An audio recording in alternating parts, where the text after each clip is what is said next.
नमस्कार सगळ्यांना. आपल्या चॅनलवरती सगळ्यांचं मनपूर्वक स्वागत, ज्याचं नाव आहे ध्येयपूर्ती. तर आज आलो होतो शेतात.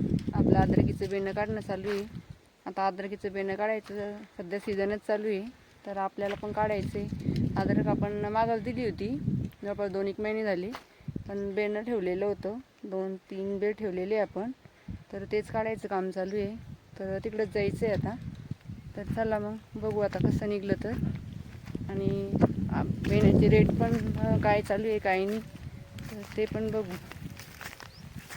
तर चला व्हिडिओला कंटिन्यू राहा.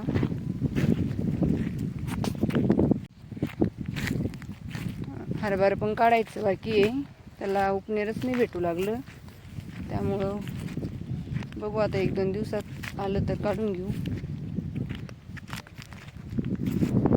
आजच दुपारपासून बेणं काढायला चालू केलेलं आहे.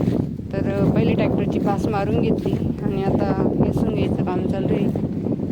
तर हे अशा पद्धतीचं बेणं आहे आपलं, लांब्या कांडीचं. तरी आपण घरचंच बेणं ठेवलेलं आहे. आणि बाकीची जी अद्रक आहे ती डिसेंबरमध्ये दिली होती, आणि एवढे 2-3 बेड ठेवले होते घरी पेण्यासाठीच.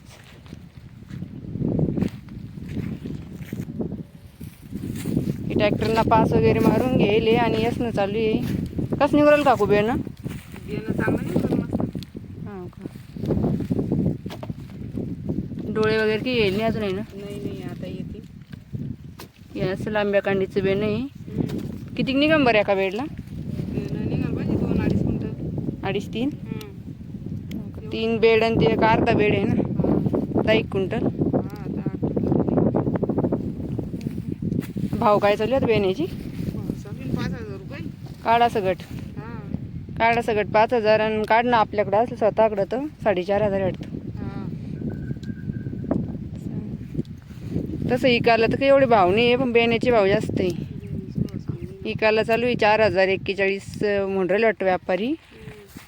अशी बेण्याची म्हणल्यावर थोडी जास्तच राहते. तर आमच्याकडे अशी रेट चालू आहे बेण्याची. तुमच्याकडे काय आहे ते पण कमेंटमध्ये सांगा. व्हिडिओ आवडल्यास एक लाईक नक्की करा. नवीन असाल तर सबस्क्राईब करा, जेणेकरून आपले नवीन व्हिडिओ पाहायला मिळतील. व्हिडिओ पाहिल्याबद्दल सर्वांचे मनपूर्वक आभार. धन्यवाद.